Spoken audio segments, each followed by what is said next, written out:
Fast and Furious 6 was once again directed by Justin Lin and stars everyone from Fast 5 plus Michelle Rodriguez this time. So the Fast and Furious team are brought back together by Luke Hobbs for a job to take down the mercenary Owen Shaw in exchange for their pardons. Oh, and Letty is apparently alive and works for Shaw. My review of Fast 5 last week consisted of me constantly talking about how that movie is really good, and in my opinion, it is the best of the Fast and Furious franchise. And while Fast and Furious 6 is not as good as Fast 5, it takes a lot of the great elements that we saw in Fast 5 and has them once again here. Just like its predecessor, it takes the series in a new direction away from the racing and turns our characters into government operatives who fight against terrorism. We see this in Fast and Furious 6, Furious 7, and The Fate of the Furious. After Fast 5, the franchise completely forgot about the racing and instead went for more action, government ops oriented filmmaking. And if you thought the last movie was over the top, just wait till you see the 6th movie of this franchise. And the reason I say that is because in Fast 5, some of the action sequences are pretty ridiculous. I just can't imagine in a million years anything like that would ever happen in real life. There's no way it would play out in the same way it plays out in Fast 5. But at the same time, there's that slight chance that maybe, just maybe, it would play out that way. But in Fast and Furious 6, there are some things in these action sequences and even in the screenwriting that make absolutely no sense. I guess the people behind the action sequences wanted to step the ridiculousness up a notch and thought to themselves, what if we launch Vin Diesel from a car and in midair he saves Michelle Rodriguez over this 100-foot in the air highway and they land on top of a car hood.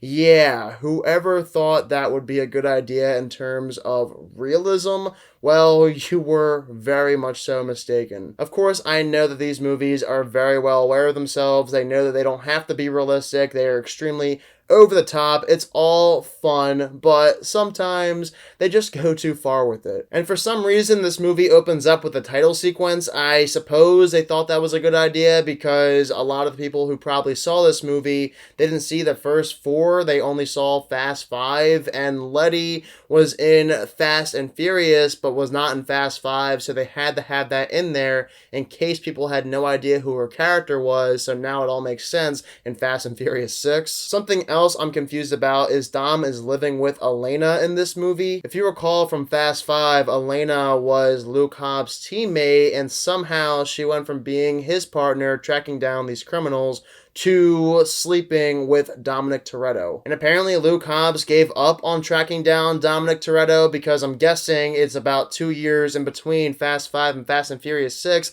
and in the beginning of this movie, Luke Hobbs finds Dom, but instead of taking him in, he asks for his help. Now, if you saw Fast 5, I just can't imagine in a million years that Hobbs would go from somebody who says, I will find you, to somebody who asks for Dom's help. We do get a new villain in this movie, Owen Shaw, played by Luke Evans, an actor that I really like, and in this movie, he does everything he possibly can to make this character stand out. He's actually one of the best characters in the movie just from his personality alone, as well as his gadgets and gizmos. He rides around this really cool Batmobile-like vehicle. But as much as I like the character Owen Shaw, it is a bit disappointing that his character is very underdeveloped. We barely learn anything about his backstory. I thought the villain in Fast 5 was pretty weak in terms of backstory, but Owen Shaw takes it a step further. We learn nothing about this guy. Then again, what makes up for this movie's missed opportunities are the main characters, including Dom, Brian, Mia, you know the crew. Everyone is back in this movie, and once again,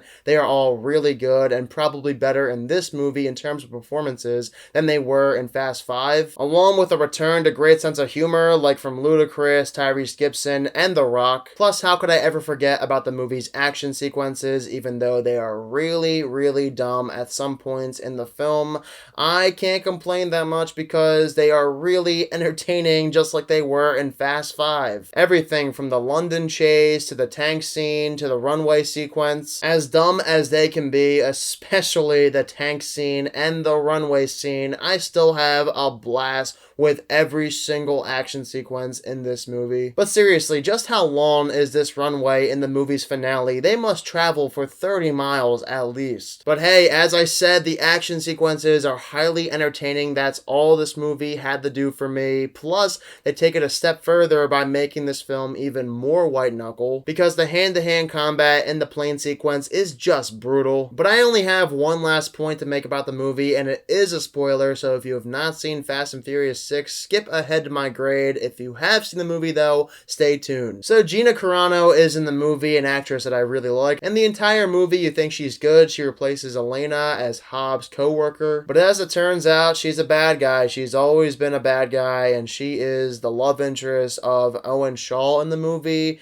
Looking back though, it makes absolutely no sense, because there's no way that she would go as far as she does in the movie to help out Hobbs as well as the rest of the team to take down Shaw, only for her to turn her back on Hobbs and the rest of the team and be a love interest of Shaw. There are several things like that from a logic standpoint that don't make any sense in Fast and Furious 6, but for a majority of this movie, I find myself entertained every single time I watch it. Even though I think this movie is inferior to Fast 5, it still, like I said, has the elements that made Fast 5 so good and brings it back here. So despite some of the logical missteps and the over-the-top action sequences, I still like this movie a lot. I'm giving Fast and Furious 6 a 73%.